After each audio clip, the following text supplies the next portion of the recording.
अस्सलामुअलैकुम। मेरा नाम मोहम्मद शहज़ाद है और आज का हमारा टॉपिक है रिप्लेसमेंट प्रोजेक्ट ऑफ इक्विपमेंट। हमें एक केस स्टडी दी गई है एक कंपनी की जिसका नाम है हर्शलीफर कंपनी। उसकी रिप्लेसमेंट हो रही है एक न्यू इक्विपमेंट की पुराने इक्विपमेंट के साथ, यानी कि पुराने इक्विपमेंट डिस्पोज करेंगे और न्यू इक्विपमेंट इंस्टॉल करेंगे। तो इसमें जो की इंफॉर्मेशन दी गई है वो ये बता रहे हैं कि उसके पास जो पुराना इक्विपमेंट था वो $2 लाख का पहले ख़रीदा था, 5 साल पहले। 5 साल हो चुके हैं और इसकी जो इकोनॉमिक लाइफ थी, यूज़फुल लाइफ थी, वो थी 10 साल। तो 5 साल गुजर चुके हैं। अब ये फैसला कर रहे हैं कि इसको चेंज करें या ना करें। अगर चेंज करेंगे तो उसके जो न्यू इक्विपमेंट लेंगे उसकी जो कॉस्ट आएगी वो हमारे पास होगी $3 लाख।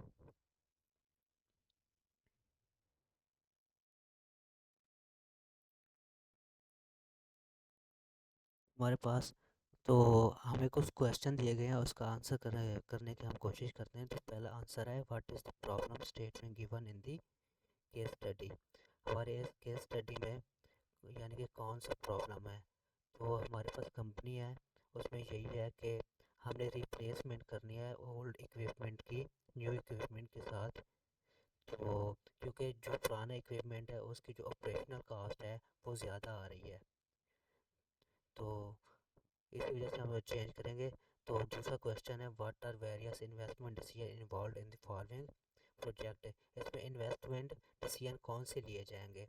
तो हमने जो आइडेंटिफाई किया तकरीबन 5 है, वो हम देखते हैं। तो पहला है purchase and sale of new equipment.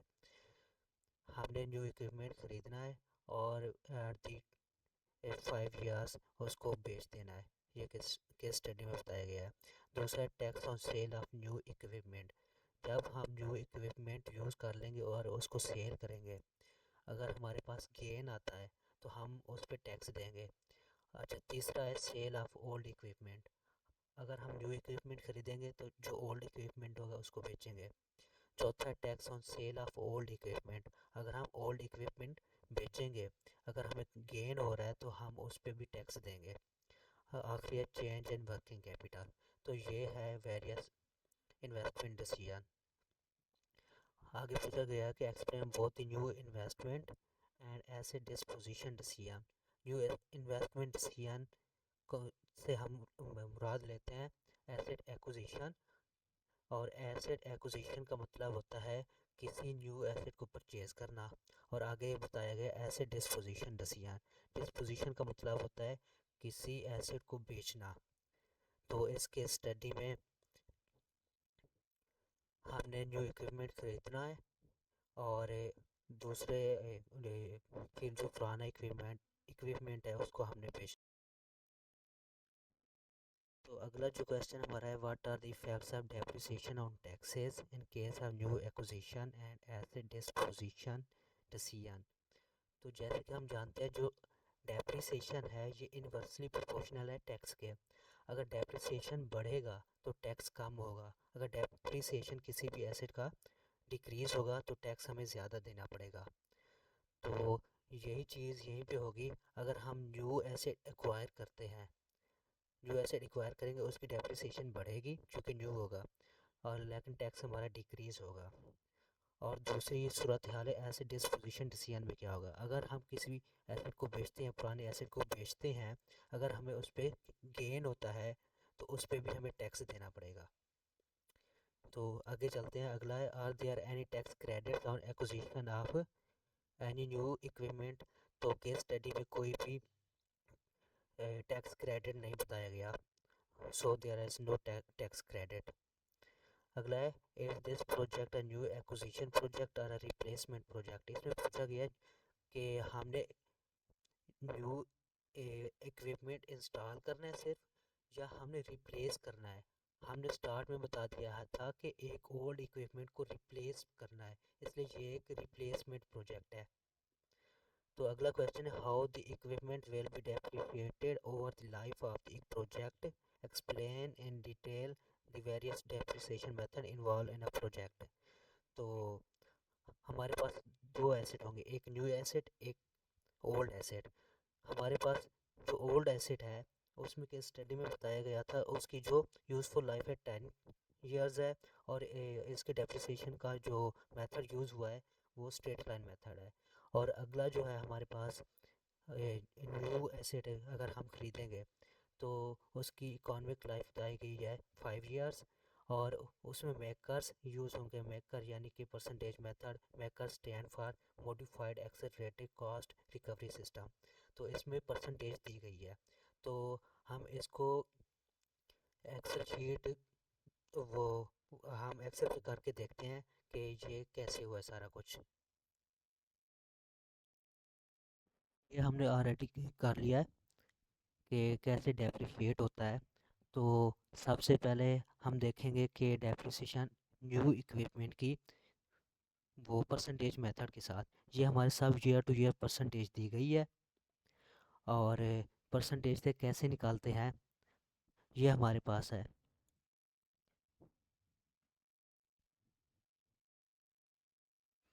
ये हमारे पास न्यू इक्विपमेंट की जो कास्ट है 3 लाख दी गई है, ओल्ड इक्विपमेंट की कास्ट जो है 2 लाख दी गई है, लाइफ ऑफ एसेट भी दी गई है।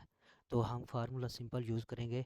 अगर परसेंटेज मेथड के साथ करेंगे तो ये देखिए फार्मूला हमने यूज़ किया है, हमने परसेंटेज को मल्टीप्लाई करना है इसकी जो कास्ट है उसके साथ 3 लाख से। तो हमारे पास ये आ गई इसकी जो अमाउंट है। अगले साल पे भी ऐसे करेंगे, ये फार्मूला ऊपर यूज़ किया हुआ है, ठीक है। तो एट द एंड हमने क्या करना है, इसको ऐड अप कर लेना है, इस टोटल को 500 साल की। ये देखिए हमने ऐड अप किया है तो हमारे पास 500 साल की आ गई है यहाँ। ये टोटल हमारी न्यू इक्विपमेंट की जो डेप्रिसिएशन कास्ट है। तो ये मेकर के साथ की गई है, ये ओल्ड इक्विपमेंट की कास्ट है। ये हमने स्ट्रेट लाइन मेथड के को इस्तेमाल करते हुए किया है। वो उसका क्या फार्मूला है, उसकी जो कास्ट है ये देखें।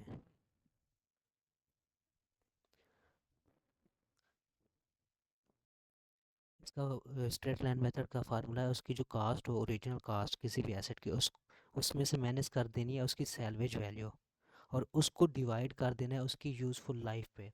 तो यहाँ सैलवेज वैल्यू है नहीं, तो ये 3 लाख इसकी जो कास्ट है ओरिजिनल, और 10 ईयर इसकी जो है यूज़फुल लाइफ है, हम डिवाइड करेंगे। ये देखें हमने यहाँ पे किया डिवाइड, और ये आ गई। एट द एंड हमने 5 ईयर 5 साल के बाद हमने इसको ऐड अप कर लिया, फार्मूला लगाया है। तो उसके बाद हमने चेंज देखना है इसमें, और इसमें क्या चेंज आ रहा है। चेंज इन डेप्रिसिएशन कैसे करेंगे, इसको और इसका डिफरेंस निकाल लेंगे। ये देखें हमने डिफरेंस निकाला हुआ है, और इस तरह से हमने डेप्रिसिएशन को कैलकुलेट किया है। तो हम वापस चलते हैं अपने सवाल पे। तो अगला क्वेश्चन देखते हैं, what are the cost implication of the old equipment, will there be any gain on its sale, whether the gain will be a capital gain or recapture of depreciation। तो यहाँ पूछा गया है कि अगर हम ओल्ड इक्विपमेंट को बेचते हैं तो उस पे हमें गेन होगा, कैपिटल गेन होगा, लॉस होगा, क्या होगा। तो हाँ, केस स्टडी में हमें दिया गया है इसकी जो वो है एक्सपेक्टेड सेल प्राइस है वो है 1,20,000 डॉलर, लेकिन इसकी जो बुक वैल्यू है वो 1 लाख डॉलर है। तो हम दोनों का डिफरेंस निकालेंगे तो यहाँ हमारा डिफरेंस 20,000 आ रहा है। तो यहाँ से हमें पता चलता है कि इसकी जो एक्सपेक्टेड सेल प्राइस है वो बुक वैल्यू से ज़्यादा है। तो हमारे पास कैपिटल गेन नहीं होगा, सिर्फ गेन होगा। कैपिटल गेन हमारे पास तब होता जब एक्सपेक्टेड सेल प्राइस इसकी ओरिजिनल कास्ट से ज़्यादा होती, लेकिन यह हमारे पास कैपिटल गेन है। तो अगला क्वेश्चन है, is there any sunk cost involve in the project. तो केस स्टडी में बताया गया ये जो इसकी 2 लाख कॉस्ट है, क्योंकि ये 2 लाख कॉस्ट ये इरेलीवेंट कॉस्ट है। तो ये इरेलीवेंट कॉस्ट है, इसलिए ये हमारे पास संक कॉस्ट होगी। तो अगला है, what are different cash flow involve related to taxes in case of disposition of old equipment. Disposition old equipment का मतलब है कि हमने ओल्ड इक्विपमेंट को बेचना है, तो बेचने पे हमें यानी कि कौन से कैश फ्लोस टैक्स पे इन्फ्लुएंस करेंगे, तो वो हम देखते हैं। पहला ये है, पहली पॉसिबिलिटी ये है कि 5 साल गुजर गए हैं, अब हम उनको उसको इक्विपमेंट को सेल कर दें। अगर तब हम सेल करते हैं तो हमारे पास 20,000 का गेन हो रहा था। अब 20,000 पे 35% टैक्स देना पड़ेगा, तो 35% टैक्स देंगे तो 7,000 टैक्स होगा। तो दूसरी पॉसिबिलिटीज़ ये है कि अगले हम 5 साल उसको एक यूज़ करें, बेचे ना। अगर हम उसको यूज़ करते हैं, 5 साल अगले यूज़ करते हैं, तो हमारे पास जो 10,000 बच जाएगा टैक्स देने पे। या कैपिटल गेन जो गेन हो रहा है, हमारे पास 10,000 गेन होगा, 10,000 नहीं होगा अगर 5 साल अगले अगले यूज़ करते हैं तो जग अगर 10,000 गेन नहीं होगा तो हमारे पास 3500 टैक्स देने से बच जाएगा। तो ये हमारे पास 3500 इनफ्लो होगा, कैश इनफ्लो होगा। तो अगला क्या है, if the firm replaces the old equipment today what will it forgive after 5 year. वो ये तो यहाँ में बताया गया कि अगर हम उस ओल्ड एसेट को बेच दें तो हम क्या फार्गो करेंगे। अगर हम उसको बेच देते हैं तो अगले 5 साल में हमारे पास जो 20,000 पे जो 10,000 बचेगा, उस पे जो टैक्स देना था वो बचता था 3500, वो हमें एक्वायर नहीं होगा, उसको फार्गो करना पड़ेगा हमें। तो अगला क्या पूछा, what yearly benefit the company will earn in case of reduction expensive were the new machine will be installed. तो जब हम न्यू इक्विपमेंट इंस्टॉल करेंगे, इंस्टॉल करने की वजह से न्यू इक्विपमेंट इंस्टॉल करने की वजह से हमें ईयरली $60,000 का जो एक्सपेंस होगा वो डिक्रीज़ हो जाएगा हमारे पास। ये हमारे पास बेनिफिट होगा। अगर एक्सपेंस डिक्रीज़ होगा तो हमारे पास अर्निंग रिटर्न ज़्यादा होंगे।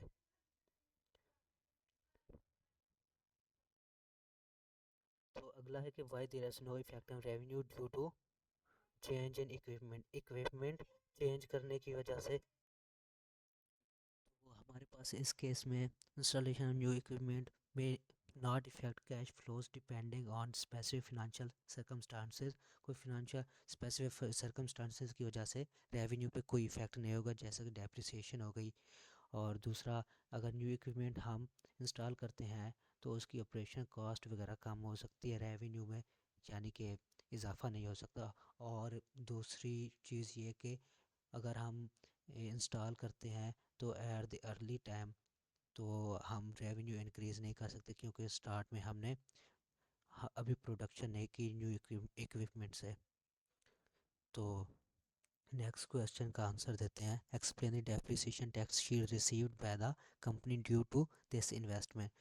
डेप्रिसिएशन टैक्स शील्ड होती क्या है? डेप्रिसिएशन टैक्स शील्ड दूसरे वर्डों में टैक्स सेविंग इनकम होती है। यानी कि डेप्रिसिएशन देने की वजह से हम टैक्स देने से जिस अमाउंट को बचाते हैं उस इनकम को हम टैक्स शील्ड सेविंग कहते हैं। तो यहाँ देखते हैं, tax saving received in this investment is.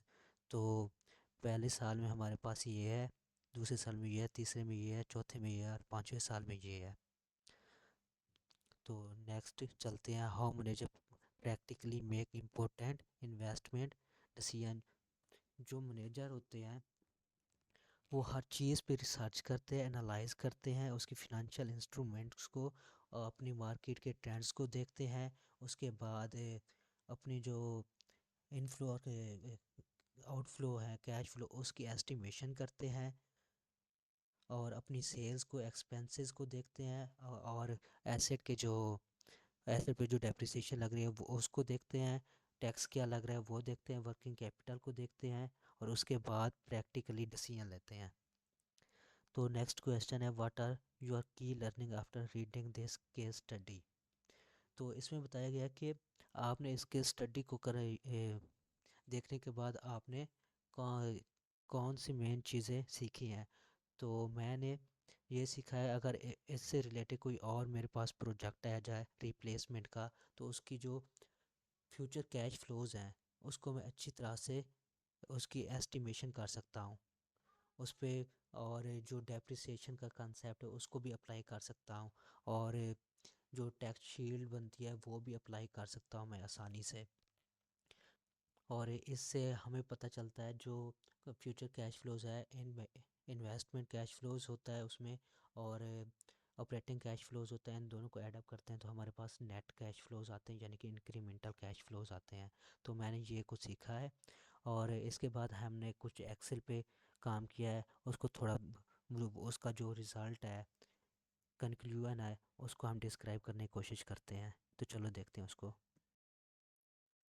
जैसा कि हमें पता है कि नेट कैश फ्लोज जो होते हैं वो इन्वेस्टमेंट कैश फ्लोज और ऑपरेटिंग कैश फ्लोज को ऐड अप करने से जो उसके सम को हम कहते हैं नेट कैश फ्लोज या इंक्रीमेंटल कैश फ्लोज। तो सबसे पहले हम देखते हैं इन्वेस्टमेंट कैश फ्लोज की स्टडी। हमने समझ ली सारा कुछ, तो कितनी 5 साल की वो यूज़फुल लाइफ दी गई है कि 5 साल का प्रोजेक्ट है। तो सबसे पहले है purchase and sale of new equipment. हमने न्यू इक्विपमेंट अगर सेल करते हैं तो उसकी जो प्राइस है वो $3 लाख है। ये जो माइनस का साइन है ये हमारा शो कर रहा है आउटफ्लो को, जो पॉजिटिव में है वो हमारे इनफ्लो होंगे। तो ये हमारे पास इनिशियल इन्वेस्टमेंट है।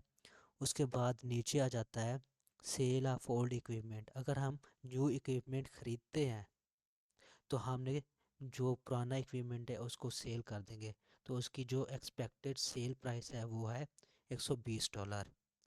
और उसके बाद tax on sale of old equipment. अगर हम ओल्ड इक्विपमेंट बेचते हैं तो उस पे जो गेन होगा हमारा 20,000 गेन होगा। ये रहा 20,000 गेन होगा। तो हमने ये सारा कुछ फार्मूला यूज़ करते हुए किया है। 20,000 गेन होगा, ये देखें 20,000 गेन होगा, तो उस पे जो टैक्स लगेगा वो है 7,000। ये हमारा आउटफ्लो है। उसके बाद है working change in working capital. ये केस स्टडी में हमें बताया गया था कि अगर हम न्यू इक्विपमेंट ख़रीदते हैं तो उसकी वजह से जो हमारी रिज़र्व इंट्री होगी वो $10,000 से रिड्यूस होगी। अगर वो रिड्यूस होगी इनिशियल जैसे हम खरीदेंगे वो रिड्यूस होगी, तो वो हमारा 10,000 इनफ्लो होगा। यहाँ पे हमने वो लिख दिया। तो यहाँ इनिशियल कैलकुलेट करेंगे, तो इन सब को ऐड अप कर लेंगे। ये देखें सम किया सब को, तो हमारे पास ये आ गया 1,77,000 ये हमारा आउटफ्लो बन रहा है यहाँ पे। तो एट द एंड देखते हैं इसमें जो हमने ख़रीदा है न्यू इक्विपमेंट वो हम बेचेंगे 5वें साल में 1 लाख का। ठीक है। उसके बाद ये क्या कह रहा है, tax on sale of new equipment. अगर हम न्यू इक्विपमेंट बेचते हैं, ठीक है, तो उस पे हमारा जो गेन बनेगा वो उस गेन पे जो टैक्स क्रेडिट टैक्स देंगे वो हमारे पास ये टैक्स होगा, ये वाला। ये हमने टैक्स देना है, ये हमारा आउटफ्लो है। और उसके बाद सेल ऑफ ओल्ड इक्विपमेंट यहाँ हम सेल करेंगे एट द एंड ऑफ 5।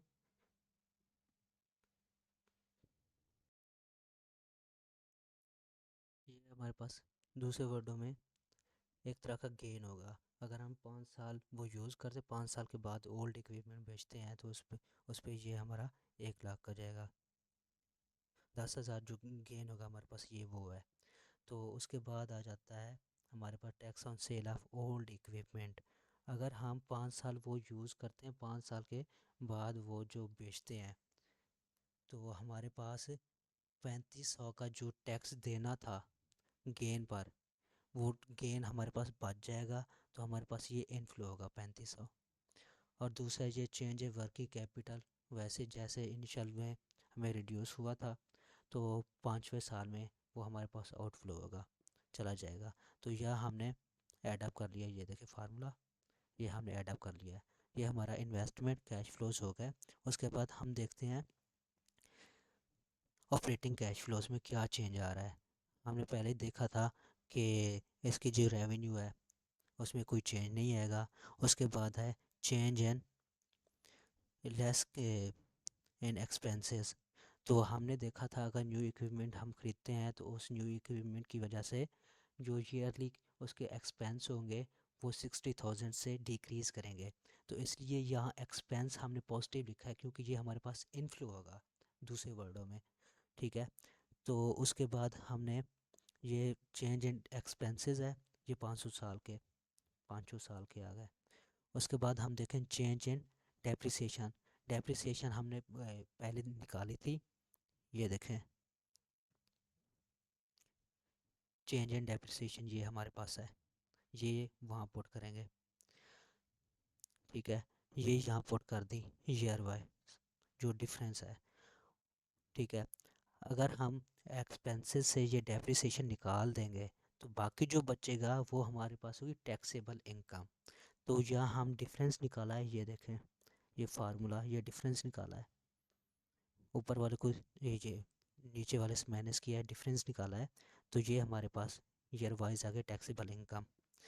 अब ये टैक्सेबल इनकम है और इस पे हम 35% टैक्स लगाएंगे, तो हमारा टैक्स ये बनता है, ये टैक्स है हमारा,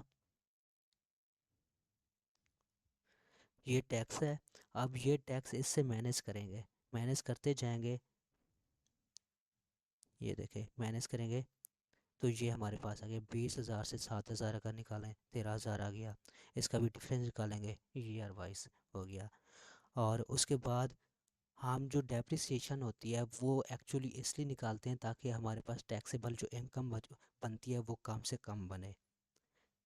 तो हमने टैक्स दे दिया, उसके बाद जो डेप्रिसिएशन होती है फिर ऐड कर लेंगे, क्योंकि डेप्रिसिएशन एक्चुअल कॉस्ट एक्सपेंस नहीं, ये हमारे पास एक बुक एंट्री है और कुछ नहीं होता। तो दोबारा ये ऐड कर देंगे, ये जितनी भी डेप्रिसिएशन थी ऊपर, ये देखें फिर दोबारा से ऐड कर लिया ईयर वाइज। उसके बाद हमारे पास यहाँ आ गए change in operating cash flows, ये देखें इन दोनों का ऐड कर लिया, इन दोनों को ऐड किया, इन दोनों को, इनको भी, ये हमारे पास इसका आंसर आ गया। उसके बाद हम निकालेंगे नेट कैश फ्लोज। तो नेट कैश फ्लोज कैसे निकालते हैं पहले ही बताया है कि इसका जो इन्वेस्टमेंट कैश फ्लोज है और ऑपरेटिंग कैश फ्लोज है, इन दोनों को ऐड अप कर लेंगे। तो इसको ऐड अप किया, ये वैसे का वैसे आया, पहले साल के इनिशियल में पहले साल में ये आया, इसको ऐड अप किया, इसको, और यहाँ कुछ भी नहीं है। तो ऐसे ऐड अप करते जाएंगे, आखिरी साल में ऐड अप किया है इसको और इसको, तो हमारे पास ये आंसर आया है। तो हमारे पास ये केस स्टडी थी जिसको हमने सॉल्व की। So thank you for watching. अल्लाह हाफिज़।